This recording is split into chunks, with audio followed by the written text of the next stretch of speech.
Hello and welcome along to another episode of Leeds United Latest here on the West Yorkshire Football Show channel with myself, Stephen Brown, and joining me as ever to discuss everything to do with the Whites is Jason Booker. Welcome along, Jason. Guys, if you're watching along, please do smash a like on the video, get subscribed to the channel and get your comments in about everything me and Jason have been chatting about.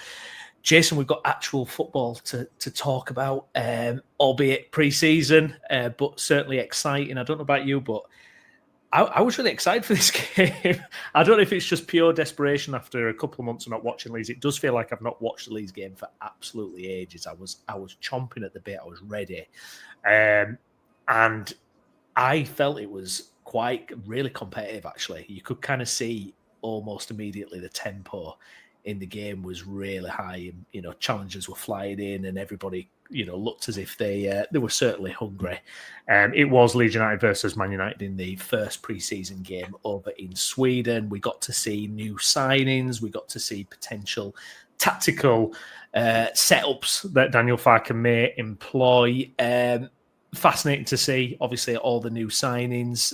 We're going to get into it all, break it down and talk about what we're seeing. Obviously, we've got the other news as well. Obviously, Bamford, big news there. Big news with Bamford. Other bits and pieces as well. Jack Harrison's future, Matteo Joseph. We're going to talk a little bit about Anton Stack as that deal nears completion, which I know me and Jason are very excited about. And perhaps still, at time of recording, a slight possibility still that Paixao might be pulling on the white Leeds United jersey, but we'll wait and see. Jason, yesterday's game, Manchester United 0-0. It finished. Your initial thoughts? How did you think of it? How it looked? I mean, do you agree with me? Do you think it had quite a good tempo to it? I thought it was really, really high tempo to say it was kind of an opening pre-season friendly. Yeah, it certainly didn't feel like a pre-season game, I didn't think. And it certainly didn't feel like an opening pre-season game. Like, I remember watching us, I think we were away at Harrogate last year, and it felt disjointed and clunky and slow. And in comparison to that, I mean, I was really, really impressed.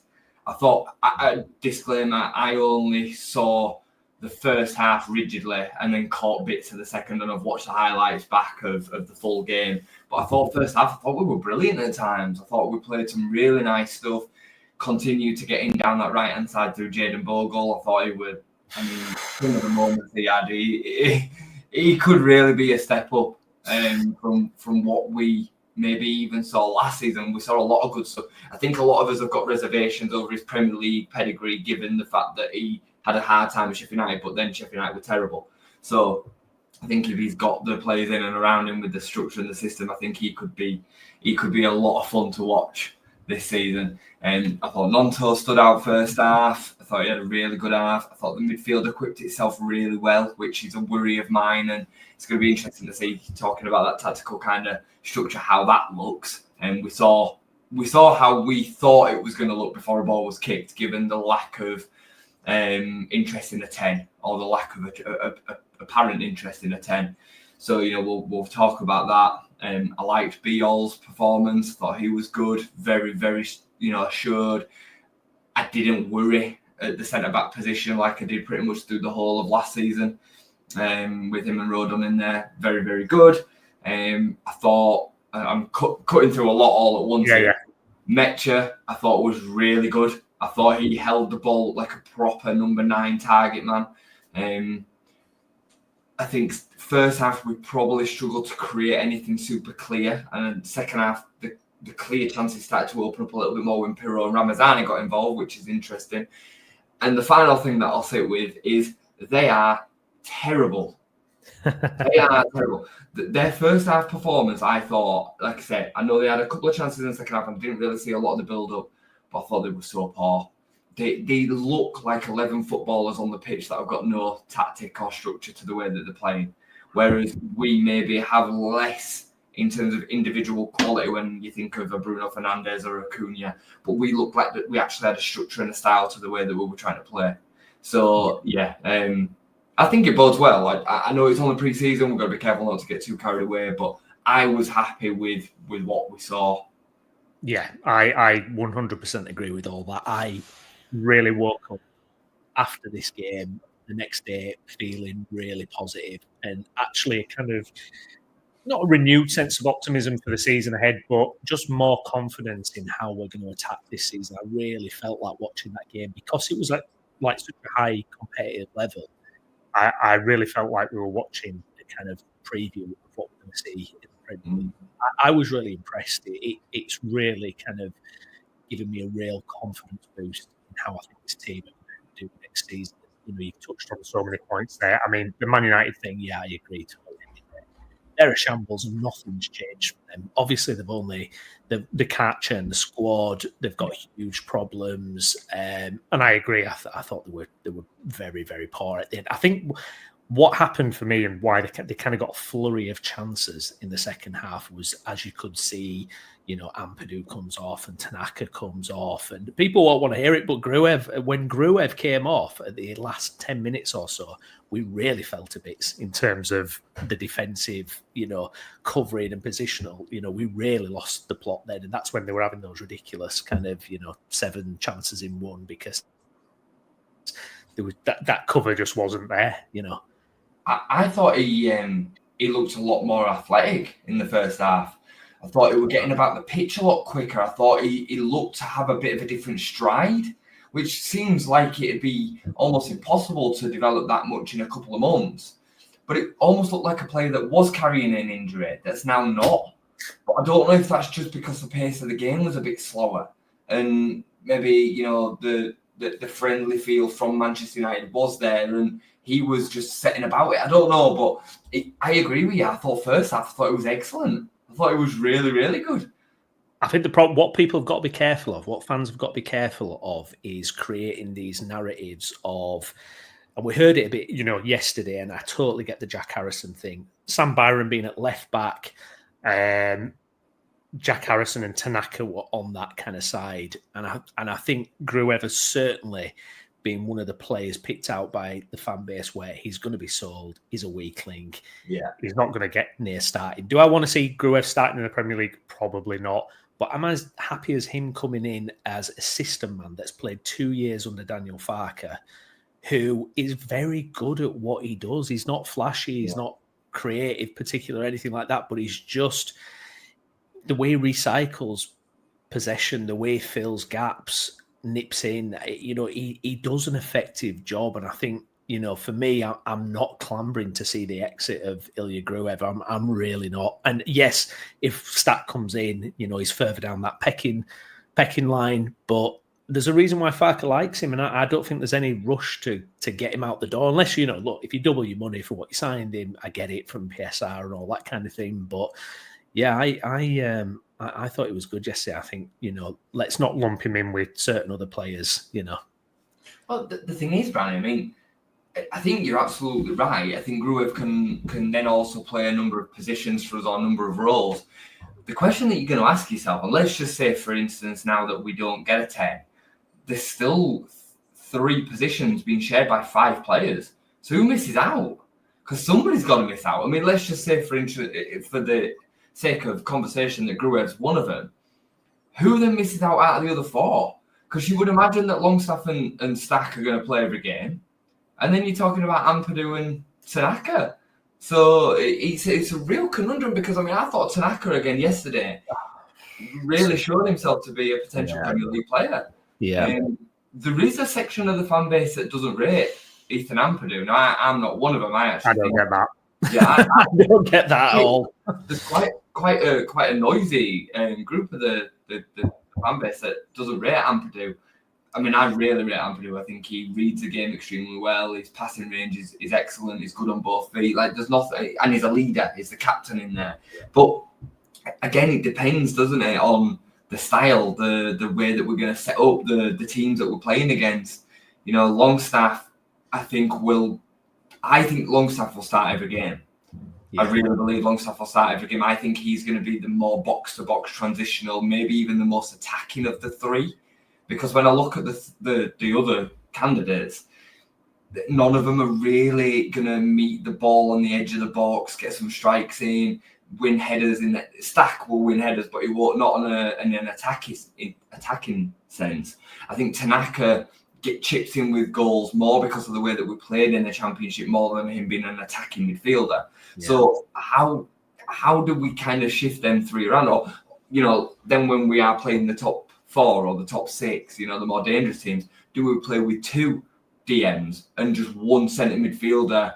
So maybe we go Ampadu, Stack and Tanaka, and Longstaff comes out. It's going to be really, really interesting to see that dynamic in there. Really. Yeah.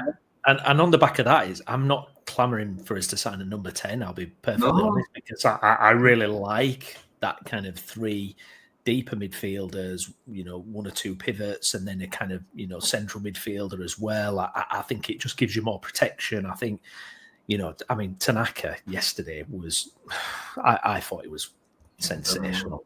I really felt like I was watching a Premier League player, and I think, he's got that technical aspect to his game as well, where he can create things, he can do things, but it's going to be fascinating what you do. And how many years were we screaming out for depth in midfield? The last time we were in the Premier League, we were like, please sign Lewis O'Brien for some depth.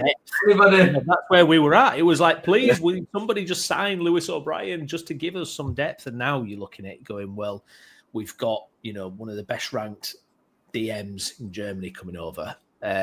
You've got Sean Longstaff with nearly 200 Premier League appearances and still really young. The ground he covers is enormous. I agree with you. I'm a massive Ampadu fan. I just think he had so much bite, and he's a captain. I just don't see how you can drop him, but somebody's got to go, more than likely. So it's going to be fascinating. And, Gruev is that supporting role after that. Worst comes to the worst if you're getting down in numbers there. Just to touch on the new signings as well, Paixao, I agree with you. I thought he looked just so calm. You agree? Do you agree, Marcy? Off with the dog. Apologies.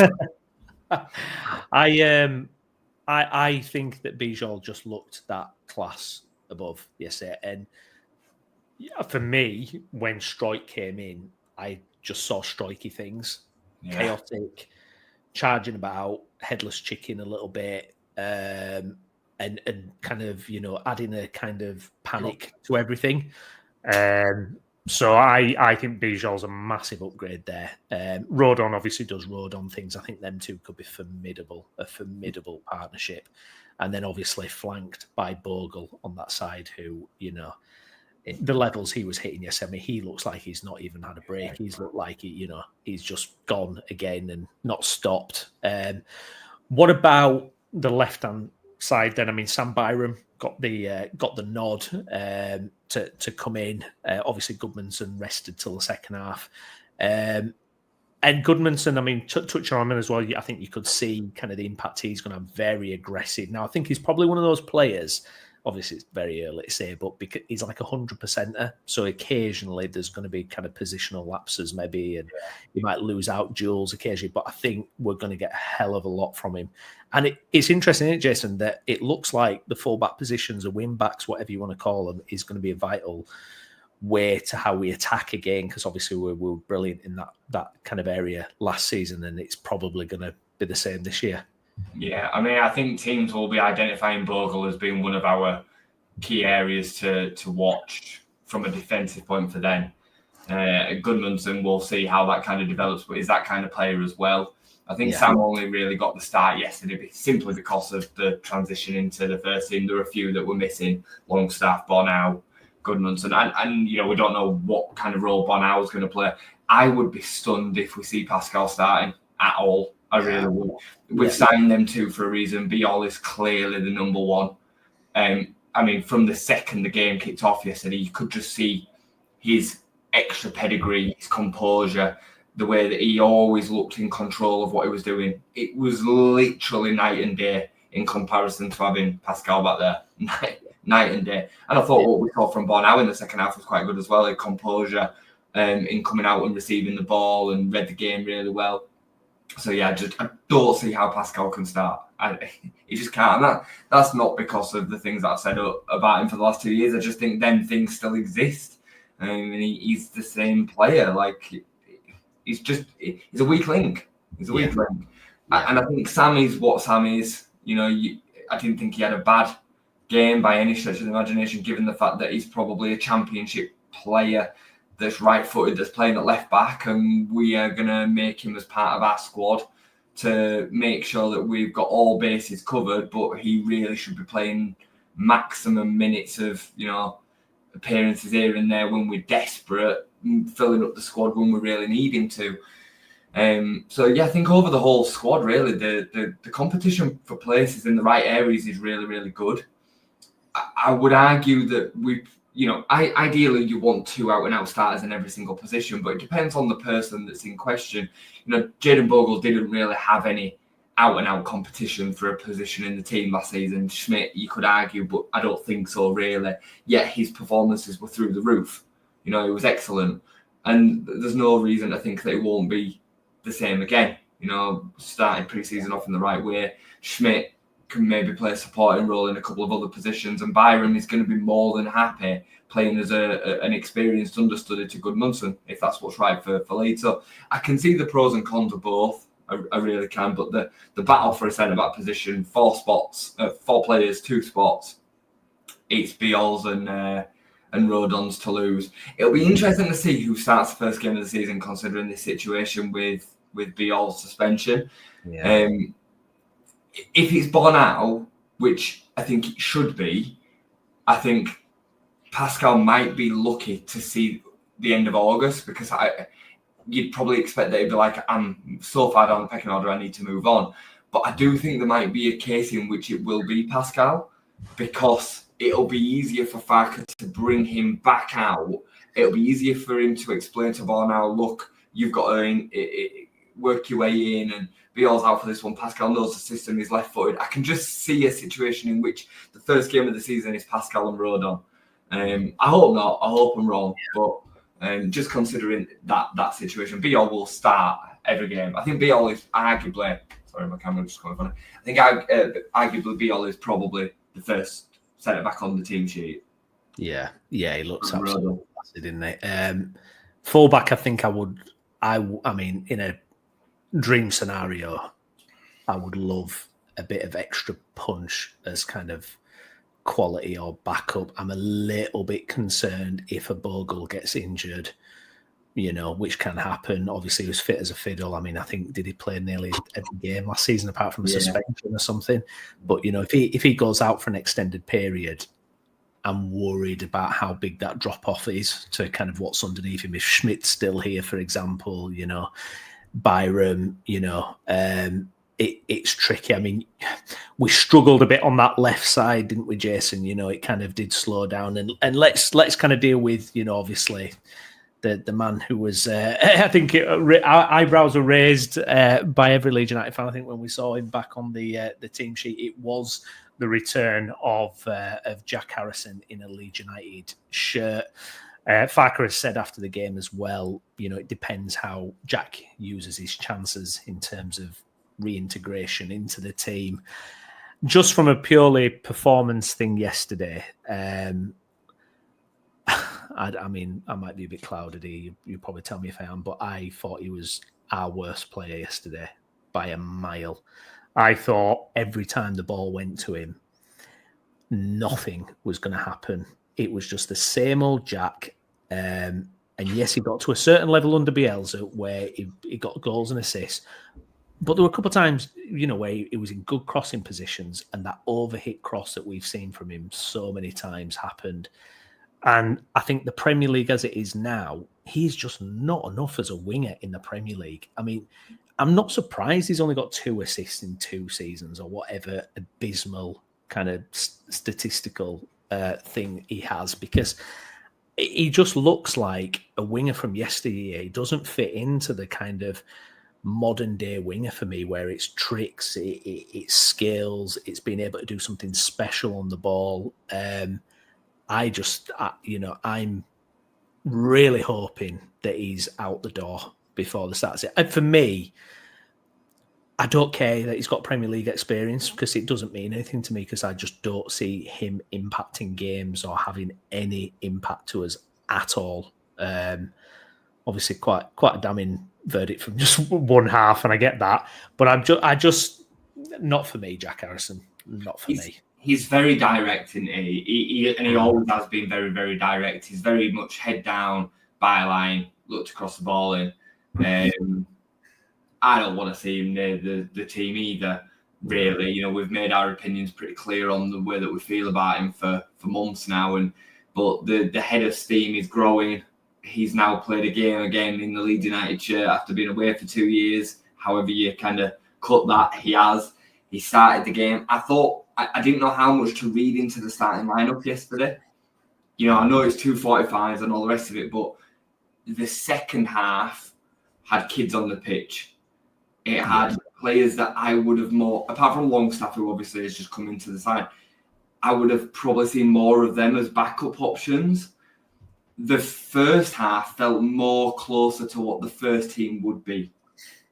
Yeah. And given that, and Jack Harrison being part of it, I was kind of then like, okay, right, I see. I know we'll get into the second half because I thought there were some really good performances from some of them second half squad as well. Paixao, especially, I thought really stood out in terms of what he is going to want to be about this season. But yeah, it's a really interesting one, Brownie. Really, really interesting one with Mr. Harrison because I think he's going to be here.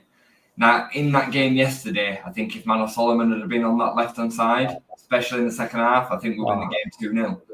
Yeah. Because he buries the chances that Ramazani has. Yeah. And Jack Harrison don't get him.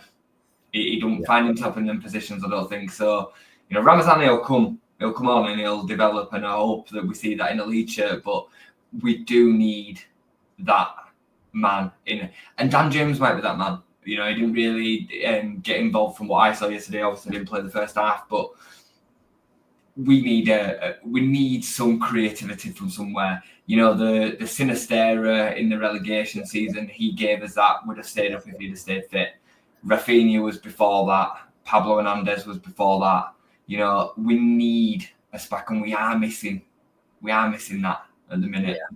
Yeah, well, you need, you know, from those wing positions. I mean, what we're interested in as well is Ramazani could carry the ball. So it was good to watch a player on the wing in that position who could carry the ball because Jack Harrison, it's like he's kind of kicking a grenade at times. He just can't run with the ball. Do you remember when you used to play Pro Evo and you'd run in either that direction, direction, or that direction? Yeah.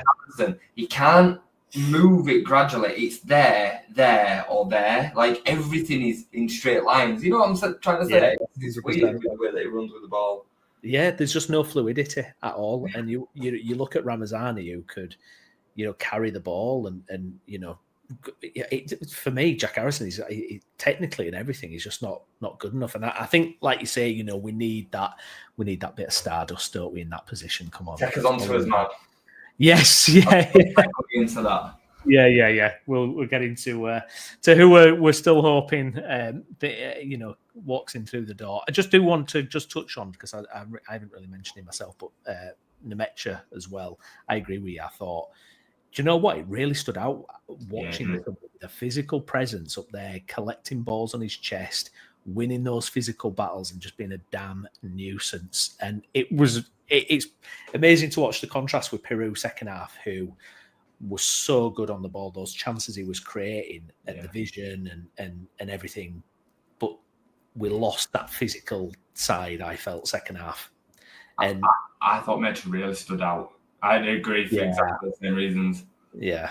He really, I thought he was very impressive. And I think, you know, on a free, obviously, we know his injury record. I think he's made less appearances than Bamford over the last 4 years. So, you know, bit of a red flag. But, you know, he's still only 26, you know, so it's potential. And you know, if we do get that Muniz or whatever as the number one striker, him as a backup as a different option, and Paixao, I mean, that is some tasty options for different situations. Yeah, it is. I mean, we're going to sign an 9, aren't we? that is going to happen. Obviously, it might not end up being Rodrigo Muniz, but the noise around that and the available funds that we've got for that position makes it pretty obvious that we're wanting somebody in there. And it will leave it in an interesting situation for Metcher and Paixao, especially for Paixao, because where does he then sit?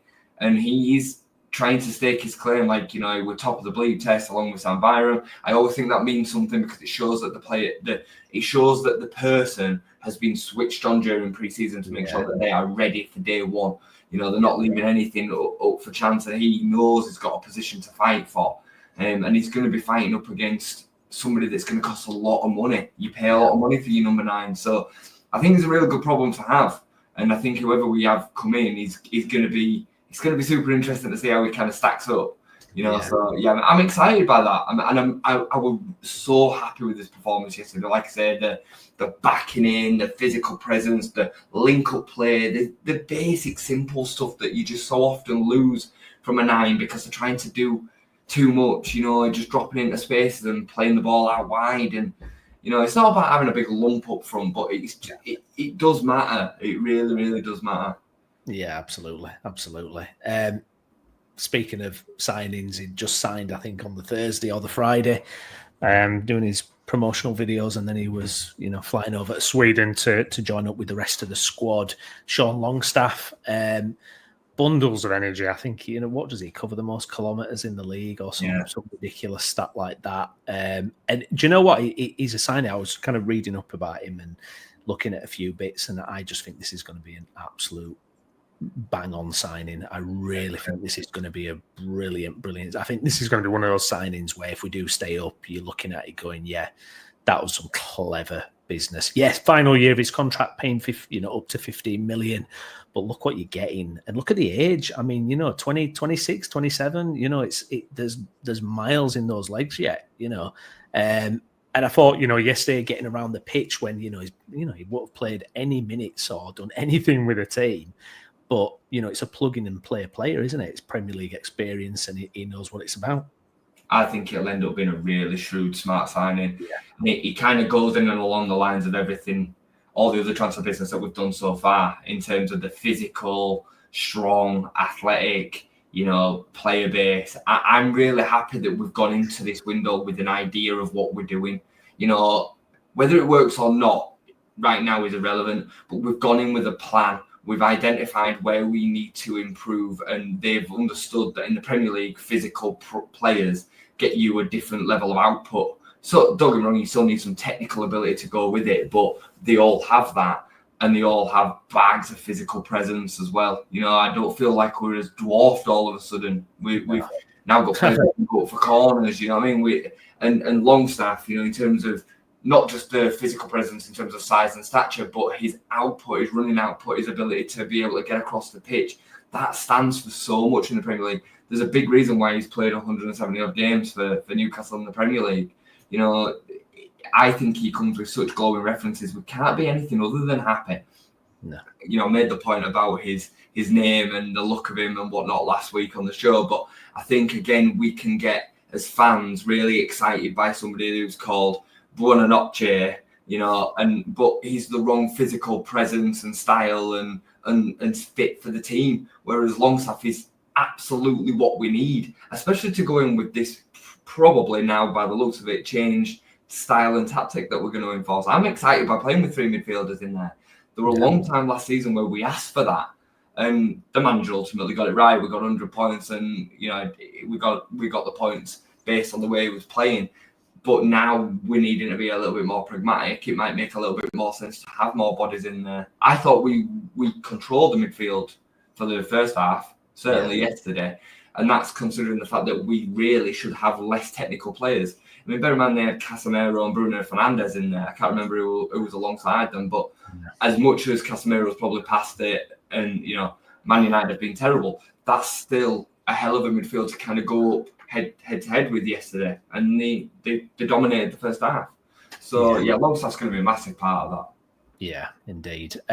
quite a few absentees, obviously the big one being Bamford, and obviously a big reason why that's happened. But I just want to get your take on some of the other absences as well. So obviously we've had the fringe players that we've kind of mentioned before, Gelhardt, Greenwood, JB, those type of players kind of not on that plane to Sweden. Do you think that's it really? I mean, did they all play in the guys' game? I haven't looked because I'm not sure actually. Yeah, we played Guiseley in another friendly yesterday, didn't we? At the same time, pretty much. Yeah, to kind of answer your question, yeah, I think they'll all go one way or another. I think Gelhardt is probably the tricky one because of the contract, but there'll be something sorted out, mate, and he'll move on. He might even end up at Rangers. Yeah, I could see that. That would be a nice little, cheeky one. Get Gelhardt to Rangers for 25 million. Bamford, though, the big one, it was revealed after the game because eyebrows were raised before that Bamford wasn't travelling. Obviously, it's been an interesting summer with Bamford. He's got himself into unbelievable shape, and there was kind of people wondering, well, is he going to is he going to be with Leeds in the Premier League? He'd mentioned on that podcast a few weeks ago saying he feels he's better in the Premier League, he's ready to go. But Farke came out after the game, brutally honest, really, just said that, Bamford's had difficult recent seasons, he's struggled with injuries, it's restricted his game time, and he feels that at 31, he needs to go and be the main man somewhere else. He told Bamford this on the second day of pre-season. And I respect it. I think fair play. I think it just basically shuts that door because I think that Bamford door, you're thinking, Bamford back in the Premier League. I mean, this is 5 years since that 17-goal season. I mean, is that player still there? Why are we still kind of dealing with this? Obviously, a portion of the fan base are always going to be on Pat's back for, everything. I mean, I think it'll be sad to see him go. I think he's given a hell of a lot to this club. I think he's, on that top scorer list in terms of post-Revy years, in terms, I think he's like 14th top goal scorer, which is remarkable, really. 60-odd goals or something. But I think needed to be done. Jason, what say you? Yeah, I mean, I always think he's been criminally underrated. I do. For what he's given Leeds, the time he's given Leeds, and he's a lightning rod because he's a posh boy, because he came from Chelsea, for a whole host of reasons, because he missed his sitters as well. He gave it this, and like all these different things. But ultimately, the version of Patrick Bamford that I'll remember was the ever-present under Bielsa, where he was absolutely key. In the Championship, people want to say that Calvin was the number one player on the team sheet, maybe, but Patrick Bamford was the number two. He was absolutely essential. Bear in mind, he saw off Eddie Nketiah when Nketiah came in, and people were screaming for him to be out. Bamford's role in that team was absolutely essential, and then he was essential in his finishing ninth in the first season in the Premier League. I was watching some highlights of him earlier, and not just his finishing, which was absolutely on point that season, but his build-up play, his pressing game.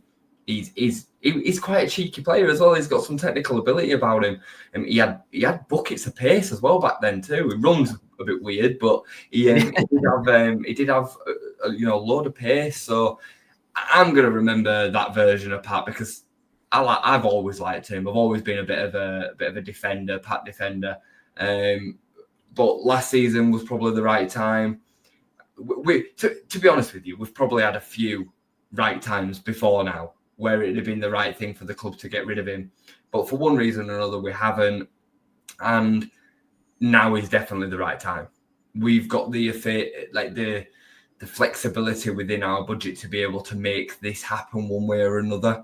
And at 31, he's not going to get better. He's not. There's another position within the team for an out-and-out starting number 9 that's going to start week in, week out, and that's where the money's going to go. And him, along with Matteo Joseph, wouldn't be happy fighting for 4th spot. So they're both going to end up finding themselves out the door by the looks of it. So good luck to Pat. I really hope he goes somewhere where I can enjoy watching him. I'd love to see him have another second career somewhere else now, because I think he'll be remembered for his brief spell at Middlesbrough, but really he'll be remembered for everything at Leeds. I'd love to see him go somewhere and have another set of career, maybe even the MLS. Go over there and, Robbie Keane at the back end of his career, Thierry Henry, the loads of other strikers that have gone over there from these shores that have made the name in England, go over there and absolutely tear it up. I'd love to see him injury-free and just go and then come back to Leeds in a few years' time as a pundit or whatever media presence, because I love him and I think he has done a lot for Leeds United, and fans will be quick to turn the nose up at him, but they'll remember him fondly in years to come, I think.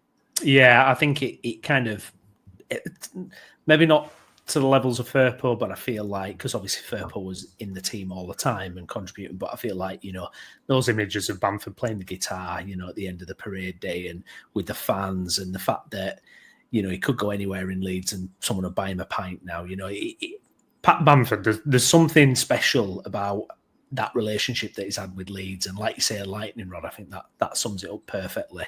And he will be, missed, that kind of presence. And I think I agree with you. I hope he goes on and absolutely smashes it somewhere else. I think there's something left in him. I thought, he looked good at the end of last season. He looked sharp last season. So hopefully he can take that elsewhere. You mentioned Joseph as well, who looks as if he's going to be Farke was kind of sitting on the fence a little bit with him. Apparently he didn't want to play, didn't want to join up. I've got the quote somewhere here. But apparently he said Joseph didn't feel right after the under-21 tournament to kind of join the squad, which, don't ring right, really, does it? But, that screams exit, I think. Just before I come away from Bamford completely as well, we need to take a moment to reflect that he's the last of the group. Like, I don't ever want to kind of forget that team, and I know we all need to move on and whatnot, but it is sad that chapter has now completely come to an end. Yeah, I know Jack Harrison is still in it, but he wasn't. I'm talking Cooper, Ayling, Ali, Berardi, Dallas, and Bamford were a massive part, like Calvin as well, obviously, Click. Like that real mainstay. I don't know why Jack Harrison was a big part of that, but he doesn't feel like he was for some reason. Maybe it's because he was a lone player at the time. I don't know. Or maybe it's just his personality. But Bamford, is the last of that. So I'll be a bit sad when I see him pulling them up there. But Matteo Joseph, I think what you're seeing happening there, Browney, is simply the club are wanting to make sure that they protect any potential sale value. Because if they say that Matteo's not playing, he's not part of the plans, he's not going to be playing any games, any minutes, the value of the player depreciates. It's as simple as that for me. So I think they're just playing a little bit smart to make sure that they don't hurt themselves on the negotiation table. Yeah, absolutely. In terms of incomings and what's going to happen next, Anton Stack, suddenly that deal seems to be kind of coming together. Personal terms agreed. The fee, I think, is agreed with Hoffenheim now. It's just the, dotting the I's, crossing the T's section. Because I think some people were probably worried, well, if Longstaff comes in, we weren't going to do another or something like that. And, we mentioned earlier about being spoilt for choice. But what are we getting with Stack? I mean, he's another big lad. Yeah. Real physical presence, absolute real beast of a midfielder, 6'4", defensive midfielder by nature. He's definitely an out-and-out 6, but he has some of the most impressive progressive passing stats in Europe in the top 5 divisions. He's not a side-to-side centre midfielder. He's not a Gruev, who I would consider more of a side-to-side, drop it off to somebody that can pick that pass. Stack is somebody that will punch the ball through the lines of the midfield. So really like his physical presence. He's fairly quick as well. He gets around the pitch quite well. I'd say, I'm trying to think of a Paulinho, if you remember him at Fulham. Yeah. Similar. I think he's out of Bayern Munich. Do all right if he's like him. Blimey. Yeah. He's similar presence and style of play to him. Paulinho's probably slightly more attacking, but he's that's the kind of play that I think of when I think of Stack. So yeah, I'm excited for it. And I think, again, Longstaff then followed by the here we go Stack to kind of tells me that we're probably not going to sign an attacking midfielder. It's something I meant to mention to you earlier, but where were Brendan Aronson yesterday? Yeah, but I did see Farker saying about because he's been away with the United States, the USA national team. But yeah, it's good. That's going to be an interesting part of the puzzle. Where does he fit in? Well, I mean, I'm guessing he's going to play a bench role and he'll come in when we maybe need somebody at 10 or as a, third choice for some of the wings. I don't know, because he can play out there. Yeah. I don't see him playing any game time at centre midfield with the options that we've got. So it's a really interesting one with Brendan, because I think physically, again, the output, the distance covered and stuff, I think he'll have a role to play. But is he going to be happy just playing 25 minutes here and there? I don't know. But how does he force his way into this team if we're not playing a 10? Yeah. I mean, how does he force his way into the team at all, given his negatives, let's just say. Yeah. Like, I liked a lot of what he did last season, but I'm open enough to know that at Premier League he's probably going to struggle. Hopefully we see a development, and hopefully he'd be happy maybe playing a bit part role. But I just don't know. I don't know how he fits in. I get fans are being a bit worried because they think like Farker as favourites, the famous Farker favourite kind of tag.